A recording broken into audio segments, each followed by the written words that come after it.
प्रिय श्रद्धालुओं, जय श्री कृष्ण, जय श्री राम, जय श्री राधे राधे, जय श्री महाकाल। इस प्रवचन में आपको श्रवण कराएंगे देवताओं द्वारा भगवती का स्तुवन, भगवती द्वारा श्री कृष्ण और अर्जुन को निमित्त बनाकर अपनी शक्ति से पृथ्वी का भार दूर करने का आश्वासन देना। व्यास जी बोले, हे राजन, ऐसा कहने के उपरांत भगवान विष्णु ने ब्रह्म से फिर कहा, जिन भगवती की माया से मोहित रहने के कारण सभी लोग परम तत्व को नहीं जान पाते, उन्हीं की माया से आच्छादित रहने के कारण हम लोग भी जगत गुरु, शांत स्वरूप, सच्चिदानंद तथा अविनाशी परम पुरुष का स्मरण नहीं कर पाते। दुनिया बनाने वाले जगत रयो है भ्रमाई, ये काहू को माया रचाई। अंश आपका ही है, ईश्वर कहे इसे अविनाशी। लेने जन्म जाल जग अटक्यों माया डारी फांसी। छूटन परी है पहले अधिक अधिक अरुझाई, ये काहे को माया रचाई।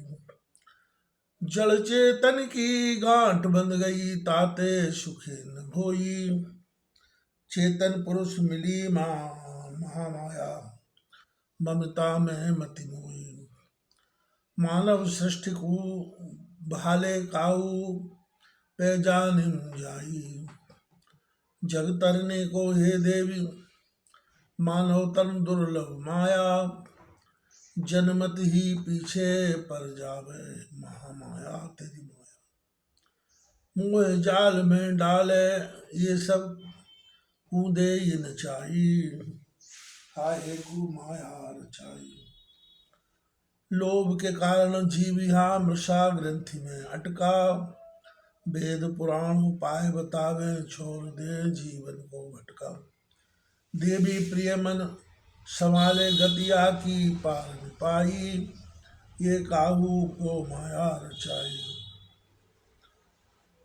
ये ब्रह्मन, मैं विष्णु हूँ, मैं ब्रह्मा हूँ, मैं शिव हूँ। इसी अभिमान से मोहित हम लोग उस सनातन परम तत्व को नहीं जान पाते।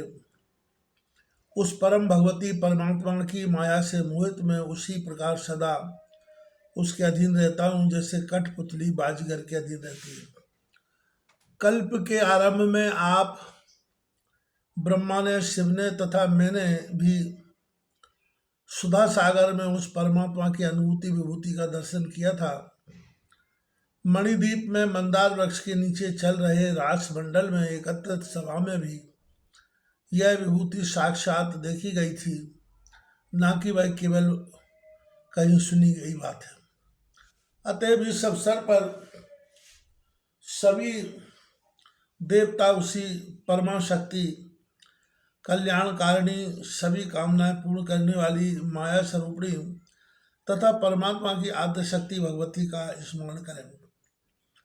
भगवान विष्णु के ऐसा कहने पर ब्रह्मा आदि देवता सदा विराजमान रहने वाली भगवती मोह योग माया का एकाग्र मन से ध्यान करने लगे। उनके स्मरण करते ही भगवती ने उन्हें प्रत्यक्ष दर्शन प्रदान किया। उस समय वे देवी जपा कुसुम के समान रक्त वर्ण से सुशोभित थी और उन्होंने पास, अंकुश, बर तथा अभय मुद्रा धारण कर रखी थी।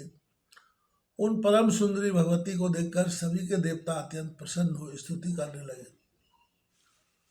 ऊर्णनावाद्य तथा विस्फलिंगा विभावसौ, तथा जगद चैतन्या निर्गतम ताम मता नतामयम। यन माया शक्ति संक्लिप्तम जगत सर्वे चराचरम, ताम चित्तम भुवनाधीशम ईश्वरामा करुणावरणम। जैसे ऊर्ण नाम मकड़ी के मुख से तंतु और अग्नि से चिंगारी निकलती है, उसी प्रकार जिनसे यह जगत उत्पन्न हुआ है तथा उन जगदम्बा को हम नमस्कार करते हैं, जिनकी माया शक्ति के प्रभाव से समस्त चराचर जगत की उत्पत्ति हुई है, उन चित्त स्वरूप धारणी अखिल भुवानी धैर्यश्री एवं करुणा की सब समुद्र स्वरूप भगवती का हम स्मरण करते हैं। यद ज्ञानादो पत्यर्जज्ञानार्जनाशिनम सम विदुपाच्युतां देवी स्मरां सा प्रचोदयात्। महालक्ष्मैच्छा विद्मे सर्वशक्ति च धीमहि तत्रो देवी प्रचोदयात्। जिनके वास्तविक स्वरूप का ज्ञान न होने पर भय सागर में जन्म लेना पड़ता है, भवसागर में जन्म लेना पड़ता है। जिनके वास्तविक रूप का ज्ञान होते ही भवबंधन से मुक्ति मिल जाती है, उन पूर्ण ज्ञान स्वरूप भगवती का हम स्मरण करते हैं। वे हमें भले मार्ग पर चलने की प्रेरणा प्रदान करें। यह हमारा आवश्यक कर्तव्य है कि हम सब महालक्ष्मी स्वरूप को जानें।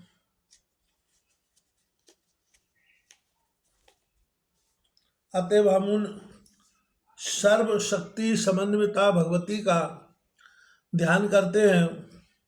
वे देवी हमें अपने ज्ञान ध्यान की ओर अग्रसर होने की प्रेरणा दें। मातर्नता शं भुवनाति हरे प्रसीद शनो विदे कुरुकार विदम दयाद्री भारम हर्ष विनहत सुरारीर वर्ग मह्या महेश्वरी शतम कुरु संभवानी यद्भम भुजाक्षी दवसे नाम सुराकंदा किम ते क्षमा रणमुख इसमें प्रहर्तुम एकत्वे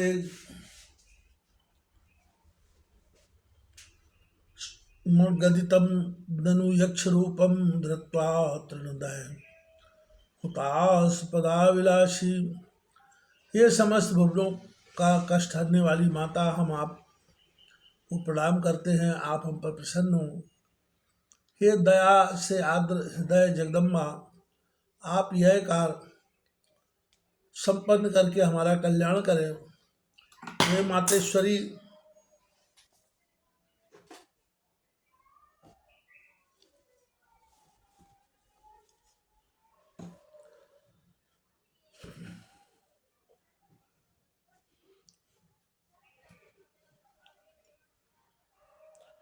कमल नयनी भगवती, यदि आप हम देवताओं पर दया न करेंगी तो हम रणभूमि में दैत्यों पर तलवारों और बाणों का प्रहार कैसे कर सकेंगे।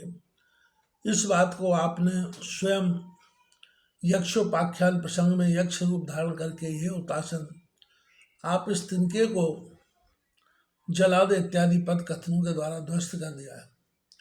कंसा कुजो वयम यवनेन्द्र सुतश्च केसी वाहदथी बकबकी खरसाल्व मुख्या ये अन्य तथा नृपतयो भुवि मतिम तास्त्वं हत्वा रश्मि जगतो मांस माता ये विष्णुना निहाता किल संकरेण ये वा विग्रह जलचाक्षी पुरंदरेण ते ते मुखम सुखकरम सुसमीक्षमाणा शंखे शरय विनिहिता निज लीलियते सत्यम बिना हरि हरि प्रमुखा सुरास नेवेश्वरा विचलितम तव देवी देवी किम धारणा विरहिता प्रवृद्धन तो धरतु धराम चा रजनीश कलावतम से।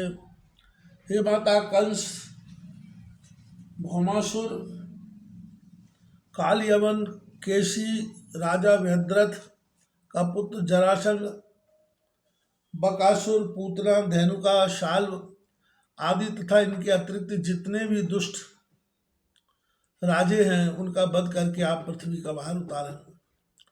हे कमलनयनी भगवती, जिस दैत्यों को विष्णु, शिव तथा अनेकशा युद्ध करके इंद्र भी नहीं मार सके, वे अपने उन असुरों को रणभूमि में अपने बाणों से समाप्त कर दिया था।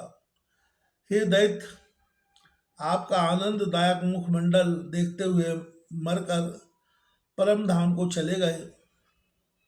हे देवी, चंद्रकला को मस्तक पर धारण करने वाली माता, विष्णु, शिव प्रभृति बड़े बड़े देवता आपसे शक्ति प्राप्त किए बिना एक पग भी आगे नहीं रह सकते।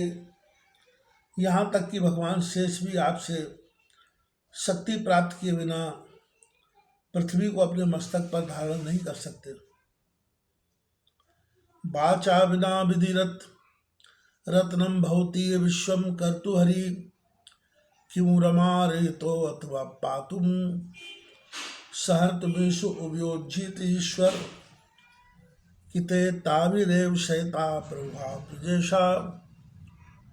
हे माता, सरस्वती जी का सहयोग प्राप्त किए बिना, ब्रह्मा, भगवती लक्ष्मी के बिना, भगवान विष्णु और पार्वती के बिना शिव जी क्या सृष्टि, पालन तथा संहार करने में समर्थ हो सकते हैं? कदापि नहीं। उपर्युक्त तीनों महान देवता उनसे ही शक्ति प्राप्त करके ही सृष्टि, पालन एवं संहार का कार्य संपन्न करते हैं। विष्णु बोले, कर्तु प्रभु न दुहिणो न कदाचनाय नापीश्वर स्तव कला रहता श्लोकया कर्तुम प्रभुत्वम मनिध्ये तथा विहर्तु तुम वै समस्त विवेश्वरी वासिप नूनम। हे अनगे, आपकी कला से रहित होकर ना तो ब्रह्मा इस त्रिलोकी को की रचना कर सकते हैं और न मैं इसका पालन करने में और न शिव इसका संहार करने में समर्थ है।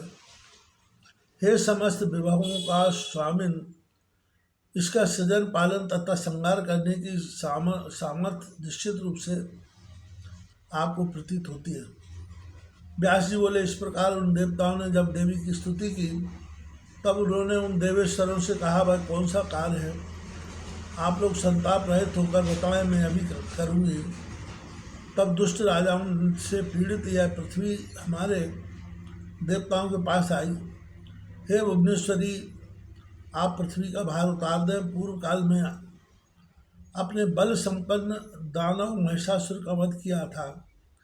इसके अतिरिक्त आप बहुत से सहायकों सहित शुम्भ, निशुम्भ, रक्तबीज, महाबली, चंडमुंड, धूलोचन, दुर्मुख, दुस्सह, अतिशय बलवान, कराल तथा क्रूर दानवों को मार चुकी है। इसी प्रकार हम देवताओं के शत्रु रूप सभी दुष्ट राजाओं का वध कीजिए। देवताओं के ऐसा कहने पर कल्याणमयी भगवती हंस के मेघ के समान गंभीर वाणी में उनसे कहने लगी, हे देवताओं, मैंने यह पहले ही सोच रखा है कि मैं अंशावतार धारण करूं, जिससे पृथ्वी पर से दुष्ट राजाओं का भार उतर जाए। मंद तेज वाले जरासंध आदि जो बड़े बड़े दैत्य राजगण हैं, उन सबको मैं अपनी शक्ति से मार डालूंगी। आप लोग भी अपने अपने अंशों से पृथ्वी पर अवतार लेकर मेरी शक्ति से युक्त होकर भार उतारें। मेरे अवतार लेने से पूर्व देवताओं के प्रजापति कश्यप अपनी पत्नी दिति के साथ यदुकुल में वसुदेव नाम से अवतीर्ण हो चुके हैं। उसी प्रकार महर्षि भृगु के शाप से भगवान विष्णु अपने अंश से उन वसुदेव के पुत्र होकर अवतार लेंगे। उसी समय मैं भी गोकुल में यशोदा की कोख में जन्म लूंगी। ऐसा करके मैं आप लोगों का एक कार्य संपन्न करूंगी। कारागार में अवतीर्ण कृष्ण रूपधारी विष्णु को मैं गोकुल पहुंचा दूंगी। देवकी के गर्भ में विद्यमान शेष भगवान को रोहिणी की कोख में पहुंचाऊंगी। भविष्य में वे दोनों मेरी तरफ शक्ति संपन्न होकर सब दुष्टों का विनाश कर देंगे। द्वापर के अंत में दुष्ट राजाओं का विनाश सुनिश्चित है। देवराज इनके अंश से अवतीर्ण अर्जुन भी उन दुष्टों का पराक्रम समाप्त कर देंगे। साक्षात धर्मराज के अंश से युधिष्ठिर, वायु के अंश से भीम और दोनों अश्विनी कुमारों के अंश से नकुल सहदेव उत्पन्न होंगे। वसु के अंश से उत्पन्न गंगापुत्र भीष्म भी अपने अतुलित बल से उन दुष्ट राजाओं की शक्ति नष्ट कर देंगे। हे श्रेष्ठ देवगण, अब आप लोग जाइए और पृथ्वी भी निश्चित होकर रहे। हे सूर्य सत्यक, उपर्युक्त अंशावतारी महापुरुषों को केवल निमित्त बनाकर मैं अपनी शक्ति से पृथ्वी का भार उतारूंगी, इसमें संदेह नहीं है। मैं क्षत्रियों का यह संहार कुरुक्षेत्र के रण में करूंगी। असूया, ईर्षा, बुद्धि, तृष्णा, ममता, अपने प्रिय वस्तु की इच्छा, स्पृहा, विजय की अभिलाषा, काम और मोह, इन दोनों दोषों के कारण सभी यादव नष्ट हो जाएंगे। विप्र के शाप से उनके वंश का नाश हो जाएगा तथा उसी शाप वश भगवान श्री कृष्ण भी अपने शरीर का त्याग कर देंगे। अब आप लोग भी अपने शांति स्वरूपा भार्याओं सहित अपने अपने अंशों से मथुरा तथा गोकुल अवतरित हों और सारंग पाणी भगवान विष्णु के सहायक बने। ऐसा कहकर परमात्मा की योग माता भगवती अंतर ध्यान हो गई। तदनंतर पृथ्वी सहित सभी देवता अपने अपने स्थान पर चले गए। पृथ्वी भी उन भगवती की वाणी से संतुष्ट होकर शांत चित्त हो गई तथा औषधियों और लताओं से संपन्न हो गई। प्रजाएं सुखी हो गई, दुष्गणों की महान उन्नति होने लगी और सभी मुनिगण संतुष्ट होकर धर्मपरायण हो गए।